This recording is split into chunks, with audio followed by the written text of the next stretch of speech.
Gareck, we've just done a panel on CMBS 2.0, and we've had a sort of general discussion regarding the state of the CMBS market and the sort of problems we've encountered in the past, what we're trying to rectify with CMBS 2.0. Can you just give a quick sort of summary of the sort of main sort of points of the sort of CMBS 2.0 guidelines? Sure. I mean, the CMBS 2.0 guidelines were developed by a broad range of industry participants.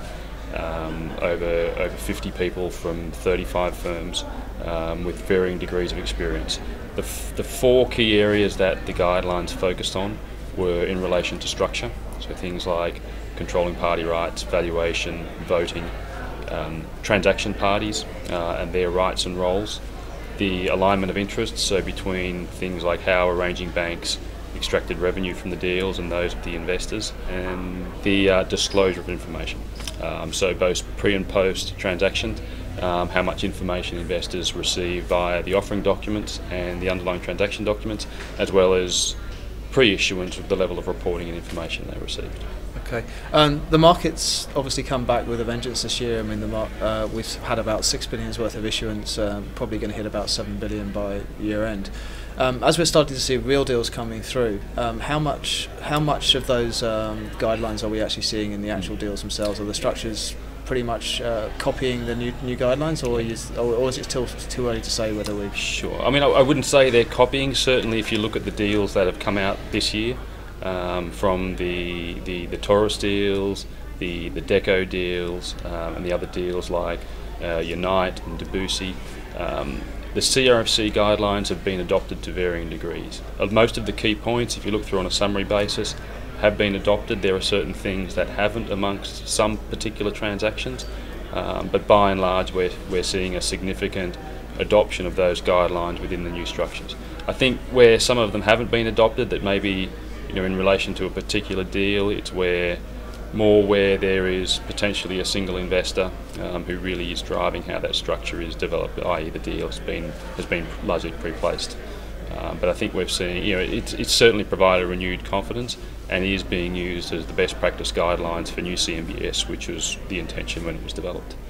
And this year, the market's really been very much driven by a number of high-profile multifamily transactions. And how do you see the market developing from now on to next year? I mean, there's been talk that the market could be maybe double the size of this year. I mean, what type of deals are you expecting to see next year? Yeah, I mean, this year certainly has been dominated by a number of large multifamily deals. There have been a few other deals, such as the Debussy deal, the Italian deal, which may happen before the end of the year.